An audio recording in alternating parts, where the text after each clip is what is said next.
Hello friends, मेरा नाम विकास है और मैं आप सभी का ड्रीम क्लासेस के एक नए वीडियो में पुनः स्वागत करता हूं। फ्रेंड्स, इस वीडियो में मैं बात करने वाला हूं दो या दो से अधिक सिंपल सेंटेंसेस को मिलाकर एक कंपाउंड सेंटेंस बनाना। तो फ्रेंड्स, बगैर समय को नष्ट किए फिलहाल इस टॉपिक को शुरू करते हैं। दो या दो से अधिक सिंपल सेंटेंसेस को मिलाकर एक कंपाउंड सेंटेंस बनाने के लिए हमें कोऑर्डिनेटिंग कंजक्शन का प्रयोग करना होता है। तो सबसे पहले जान लेते हैं कोऑर्डिनेटिंग कंजक्शन क्या होते हैं। फ्रेंड्स, कंजक्शन दो प्रकार का होता है, एक कोऑर्डिनेटिंग कंजक्शन होता है, दूसरा सबऑर्डिनेटिंग कंजक्शन होता है। कोऑर्डिनेटिंग कंजक्शन का प्रयोग करके हम एक कंपाउंड सेंटेंस बनाते हैं, जबकि सबऑर्डिनेटिंग कंजक्शन का प्रयोग करके हम एक कॉम्प्लेक्स सेंटेंस बनाते हैं। कोऑर्डिनेटिंग कंजक्शन दो स्वतंत्र वाक्यों को जोड़ता है, यह याद रहे फ्रेंड्स। कोऑर्डिनेटिंग कंजक्शन दो स्वतंत्र वाक्यों को जोड़ता है, जबकि सबऑर्डिनेटिंग कंजक्शन दो आश्रित वाक्यों को या उपवाक्यों को जोड़ता है। तो फ्रेंड्स, यह थोड़ी सी जानकारी थी क्यूमुलेटिव कंजक्शन और सबऑर्डिनेटिंग कंजक्शन के बारे में। अगर आपको इसे डिटेल में जानना है तो कंजक्शन के बारे में वीडियो देख लीजिए, आपको आसानी से समझ में आ जाएगा। तो फ्रेंड्स, उन्हें अपने टॉपिक में लौटते हैं। दो या दो से अधिक सिंपल सेंटेंसेस को मिलाकर एक कंपाउंड सेंटेंस बनाने के लिए हमें कोऑर्डिनेटिंग कंजक्शन का प्रयोग करना होता है। कोऑर्डिनेटिंग कंजक्शन चार प्रकार के होते हैं, जो कि चार प्रकार के वाक्यों को जोड़ने के लिए प्रयोग किए जाते हैं। तो फ्रेंड्स, एक एक करके इन्हें देख लेते हैं। पहला कोऑर्डिनेटिंग कंजक्शन है cumulative conjunction. So friends, cumulative conjunction का प्रयोग करके हम दो जोड़ बताने वाले वाक्यों को जोड़ते हैं। कुछ प्रमुख क्यूमुलेटिव कंजक्शन इस प्रकार हैं: and, as well as, both dot dot and, not only dot dot but also. तो फ्रेंड्स, यह कुछ क्यूमुलेटिव कंजक्शन है, इनका प्रयोग करके हम दो जोड़ बताने वाले वाक्यों को जोड़ते हैं। इन्हें एग्जाम्पल की सहायता से अच्छी तरह समझ लेते हैं। जैसे आई इन्वाइटेड हर, सी केम, मैंने उसे आमंत्रित किया, वह आई। तो इसे हम कंबाइन कर लेते हैं, आई इन्वाइटेड हर एंड सी केम।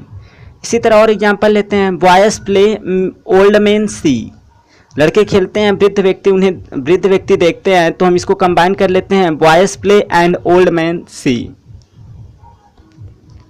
और एग्जाम्पल लेते हैं फ्रेंड्स, राम बाट एन इंग्लिश बुक, मोहन बाट एन इंग्लिश बुक। राम ने एक इंग्लिश की किताब खरीदी, मोहन एक इंग्लिश की किताब खरीदा। तो इसे हम जोड़ देते हैं, Ram as well as Mohan bought an English book. आप एंड का भी सहारा ले सकते हो, आप नॉट ओनली बट आल्सो का भी सहारा ले सकते हो। तो यहाँ पर फिलहाल मैंने सहारा लिया है एज वेल एज का। एज वेल एज मतलब होता है साथ ही साथ। तो राम साथ ही साथ मोहन ने एक इंग्लिश की किताब खरीदा। और आगे चलते हैं friends, he gave me books, he gave me pens also, उसने मुझे किताबों को दिया, उसने मुझे पेनें भी दी। तो इसे आप एज वेल एज से भी जोड़ सकते हो, एंड से भी जोड़ सकते हो। तो फिलहाल मैं इसे जोड़ने वाला हूँ नॉट ओनली बट आल्सो से।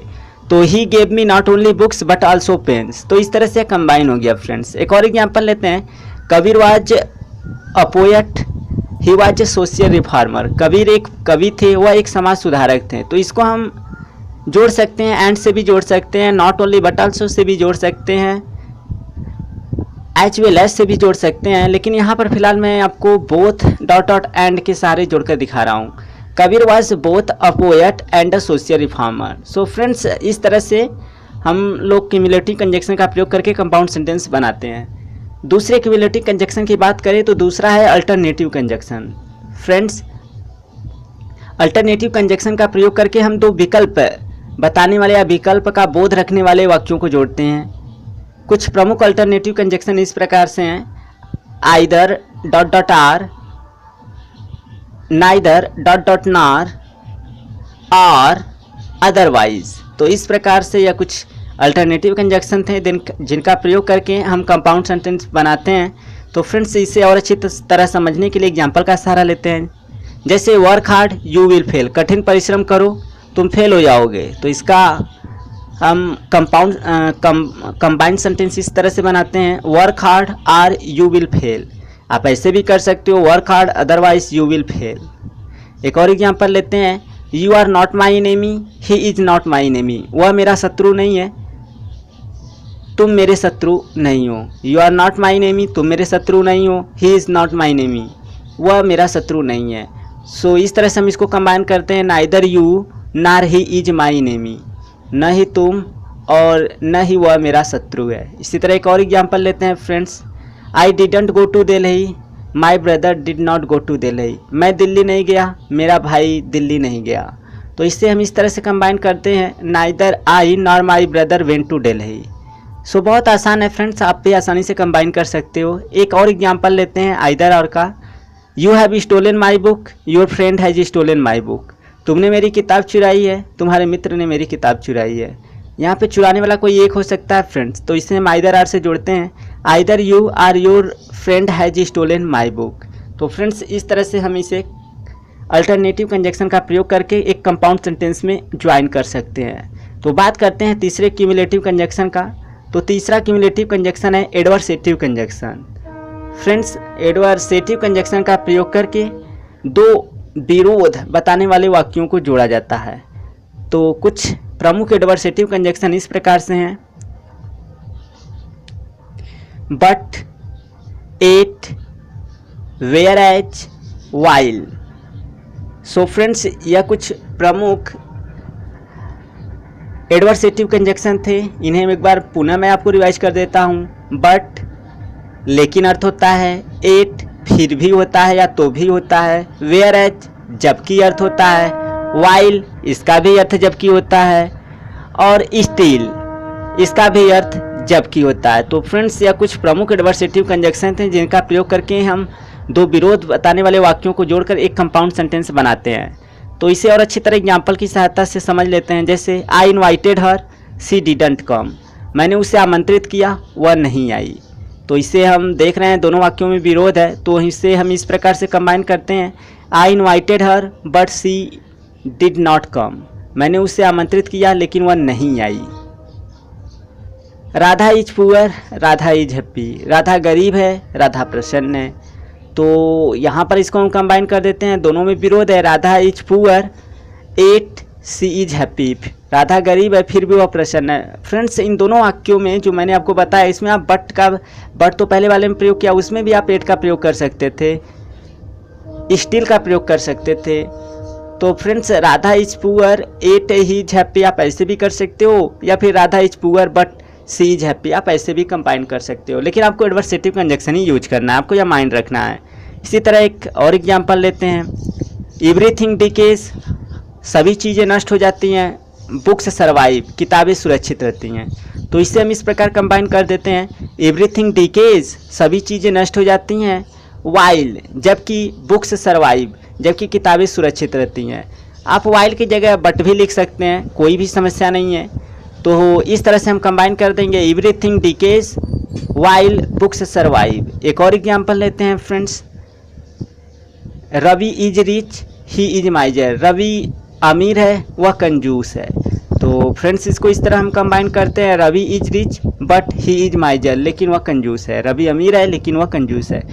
आशा करते हैं फ्रेंड्स आपको यह आसानी से समझ में आ गया होगा एडवर्सेटिव कंजक्शन।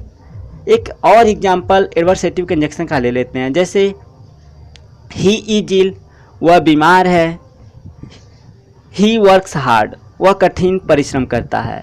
तो हम इसको इस प्रकार कंबाइन कर सकते हैं, he is ill still work hard वह बीमार है फिर भी कठिन परिश्रम करता है, he is ill still works hard. So friends बहुत आसान है, आप आसानी से इसे कंबाइन कर सकते हैं इसी तरह से।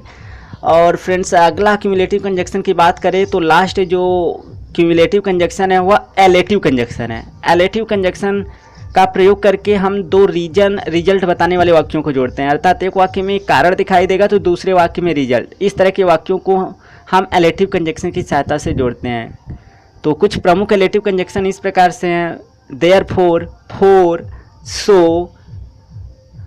तो फ्रेंड्स हेंस भी आता है कि एलेटिव कंजक्शन में, तो हम कह सकते हैं कुछ प्रमुख जो एलेटिव कंजक्शन है वह देयरफॉर है, फॉर है, सो है, हेंस है। देयरफॉर का अर्थ होता है इसलिए, फॉर का अर्थ होता है क्योंकि, सो का अर्थ होता है इसलिए, हेंस का अर्थ होता है अतः। तो फ्रेंड्स इसे एग्जाम्पल की सहायता से और अच्छी तरह समझ लेते हैं। I can't die in peace मैं शांति में नहीं मर सकता, आई एम अ सीनर मैं एक पापी हूँ। तो इसको हम इस तरह से कंबाइन कर सकते हैं, I am a sinner so can't die in peace मैं एक पापी हूँ इसलिए शांति से नहीं मर सकता। एक और एग्जाम्पल लेते हैं फ्रेंड्स, ही लेफ्ट हीज स्टडीज़ वह अपने अध्ययन को छोड़ दिया, ही हैड नो मनी उसके पास धन नहीं था। तो फ्रेंड्स आप देख सकते हो रीजन रिजल्ट का संबंध है, ही लेफ्ट हिज स्टडीज़, उसने अपने अध्ययन को छोड़ दिया। यह रिजल्ट निकला, जबकि रीजन क्या है, ही हैड नो मनी, उसके पास धन नहीं था, यह कारण हो गया। और रिजल्ट निकला ही लेफ्ट हिज स्टडीज़, उसने अपने अध्ययन को छोड़ दिया। तो फ्रेंड्स हम आसानी से रिलेटिव कंजक्शन का प्रयोग करके इसे कंबाइन कर सकते हैं। He had no money so he left his studies. बहुत आसान है फ्रेंड्स। इसी तरह एक और एग्जांपल लेते हैं friends. He was guilty he was punished, वह अपराधी था, उसे सजा मिली। दोनों वाक्यों में फ्रेंड देख सकते हैं रीजन रिजल्ट का संबंध है। एक वाक्य रीजन बता रहा है तो दूसरा रिजल्ट। तो इस तरह से हम कंबाइन कर सकते हैं, he was guilty so he was पनिशेड।